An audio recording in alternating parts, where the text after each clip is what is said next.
Hey guys, I just wanted to do a review on my Stealth Craft Hooligan XL that I recently got. Had it for about a week and a half, and I've had it in the water twice. Great boat. Just wanted to go over some of the stuff with you. I don't think there's a lot of videos on this boat. Manufacturer has a couple videos, but thought I'd do a little more up close and personal. I had to make my numbers for Georgia, and just take a look at this frame. It's got some really cool detail on it. And the seats, it comes with everything, pretty much everything that's in here. I've got a few things I've thrown in here, but you get the seats and the anchors and the cup holders. Very roomy inside. Paddles work really nice. High quality oar locks. I was a little skeptical because I'm running an outboard on mine, and I thought, well geez, it's just a raft and there's just 6 little straps that hold on to the frame. How's the outboard not going to rip that off? But it seems to do a really good job. I've got a Honda 5-horse on here. Works really well. It's not fast by any stretch of the imagination, but it will get you upriver, get you where you need to go. I think Mike at Stealth Craft told me he's having all these things laser cut now, which is really cool. He's also got the same type of this green swirl. Got the same thing going on the trailer. I went ahead and bought the trailer. I was going to make my own, but by the time I started adding everything up, it was going to be not as expensive, but I figured why not just spend a few bucks and get everything so it fits just right, so I decided to do that. Also, I have a really small garage, so I had to get this swing tongue. I'm not sure why they made my swing tongue 6 feet long, but I'm probably exaggerating, but I bet it's all at 5 feet. But it works. It fits in my garage. And then you got the winch here. You got an extra chain. You got the front jack. Now at Stealth Craft, when they bring you the boats, they put the boat on the trailer backwards, so the front goes in first. And I guess if you're not using an outboard, that's not a big deal. But being that I have an outboard on mine, I wanted to put my boat on the trailer, front first, so that I could have the motor on here. It's light enough. The motor actually weighs 60 pounds, the Honda. It's a 4-stroke, 5-horse. And I was just taking it and throwing it in the truck and then putting it on each time I go to the river. But I think I'm going to try just leaving it on here all the time. They told me I should probably get a transom saver, which I did. I don't know. There's not a lot of information on these. I had one on my bass boat. They're almost kind of gimmicky because I really wonder how much stress is that taking off the boat. I don't know.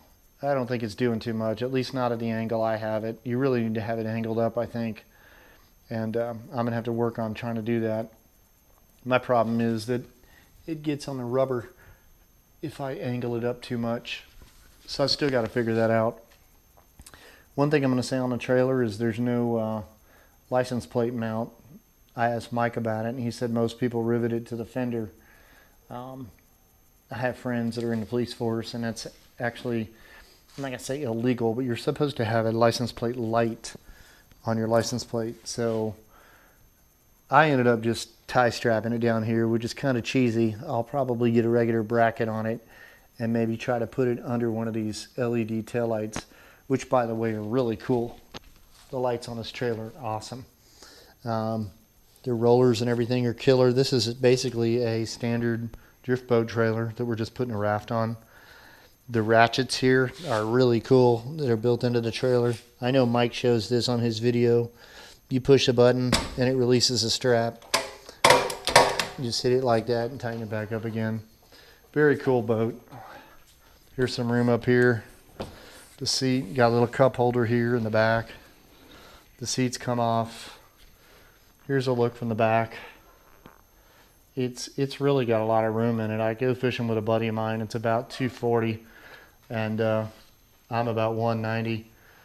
And it's real comfortable for us. This boat is real nice. Oh, dropped the camera. Floor is solid as a rock. They tell you when you get these to just pump them up as tight as you can pump them with the pump that they give you. It's a pretty cool pump too. Yeah, I mean, it's not, you know, it doesn't feel like anything much, but it does a great job. I mean, they deliver them kind of deflated because of the altitude. They don't want them to burst. But I probably hit 20 pumps in each one of the chambers, and the boat's tight as a rock. It's plenty hard, rigid for the river. Got all the handles. So it comes with this really cool 30-pound anchor too. I don't know if Mike gives you a different anchor based on where you're located or what. I've got my 2 fly rods up here. This is kind of nice. I don't have to spend all that time at the ramp getting these rigged up. I went ahead and put a bungee over mine just in case. I don't want to donate it to the highway, but I really don't think they're going to come out. I'm only going like places where I put in at. I'm not going over 40, 45 miles an hour. So it's really not a big deal. Here's that big front mount just to get a view from the front. The seat up. But yeah, really, really awesome boat. They give you these too with them. These storage bins, which are really nice. There's the plug. I'm killing myself with the camera here. Here's the plug or fill port. These things come off real easy. You just unscrew them. I got it really tight. Of course, as I said, that really easy. It's a one-way check valve, so as you can see, air is not going to come out of there. If you push on the center part, air will come out. So when you're pumping it up, you don't have to worry about losing air in between taking the pump off and on. But yeah, just really killer boat. I'm going to definitely do some videos out on the water with it. First night out, just took it for a little ride on a Wednesday night. Ended up catching a couple trout. So it's my good luck charm. Anchor rope here. Everything's all rigged. It's just a really sweet boat. You know, I'm not gonna lie, they're not cheap. But you know, if you don't want to get into the entire drift boat thing and you want to raft, it's really the way to go. And quite honestly, I was looking at the fly craft, but I really wanted to legitimately be able to put 2 people in the boat that are fishing and 1 guy rowing. So 14.6 long, 66 inches wide. I was concerned about the room inside, but I mean, when you're sitting here, I mean, just look down. There's just ample room in there. Each seat also has that little spot to put your flies on. It's really set up. I mean, these boats are, you roll them to the river or the lake or wherever. You bring your fishing rod and whatever you want to fish with, and you're ready to rock. I mean, it's just, they are set up and ready to go.